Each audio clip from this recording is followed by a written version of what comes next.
जब पूरे राज्य में राजकुमार के गायब होने से हाहाकार मच गया, तब एक धर्मपरायण बहू के विकट संकष्टी चतुर्थी व्रत ने सबकी किस्मत बदल दी। प्राचीन काल में सतयुग में मकरध्वज नामक एक राजा था। वे प्रजापालन के प्रेमी थे। उनके राज्य में कोई निर्धन नहीं था।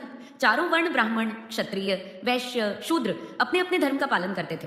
प्रजाओं को चोर डाकू आदि का भय नहीं था। प्रजा स्वस्थ रहती थी। इतना सुंदर राज्य शासन होते हुए भी राजा को पुत्र की प्राप्ति नहीं हुई। समय बीतने पर महर्षि याज्ञवल्क्य की कृपा से राजा को एक पुत्र रत्न की प्राप्ति हुई। इस सुखद घटना के बाद राजा का सारा ध्यान अपने पुत्र के पालन पोषण में लग गया। उन्होंने राज्य का सारा कार्यभार अपने विश्वसनीय मंत्री धर्मपाल को सौंप दिया और स्वयं राजकुमार के साथ समय बिताने लगे।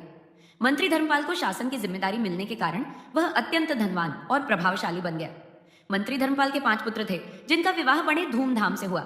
वे सभी सुख सुविधाओं में जीवन बिताने लगे। मंत्री के सबसे छोटे पुत्र की पत्नी अत्यंत धर्मपरायण और श्रद्धालु थी। जब चैत्र मास की कृष्ण पक्ष की चतुर्थी आई तो उसने पूरे विधि विधान से भगवान गणेश का व्रत और पूजन किया। उसकी भक्ति और श्रद्धा देखकर उसकी सास को गलतफहमी हो गई। उसने सोचा कि बहू कोई तंत्र मंत्र करके उसके पुत्र को वश में करना चाहती है। सास ने कई बार बहू को रोका और डांटा, परंतु बहू ने श्रद्धापूर्वक व्रत करना नहीं छोड़ा। क्रोधित होकर सास ने उसे अपशब्द कहे और धमकाया। तब बहू ने विनम्रता से उत्तर दिया कि वह संकटों को दूर करने वाले भगवान गणेश का व्रत कर रही है, जो अत्यंत फलदायी है। लेकिन सास ने उसकी बात नहीं मानी और अपने पुत्र को उकसाकर बहू को मारने पीटने को कहा।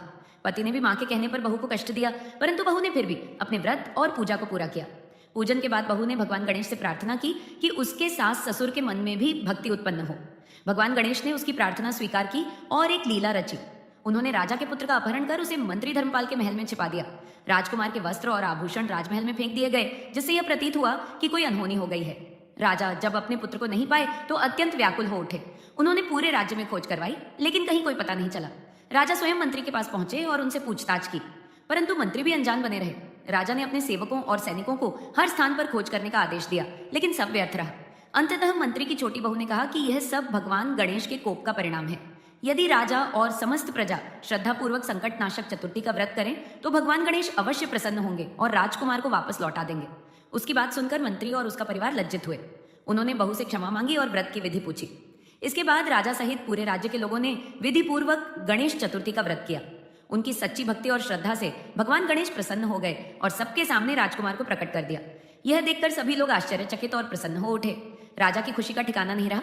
उन्होंने भगवान गणेश और मंत्री की धर्मपरायण बहू की प्रशंसा की और कहा कि इसी व्रत की महिमा से उनका पुत्र सुरक्षित लौट आया।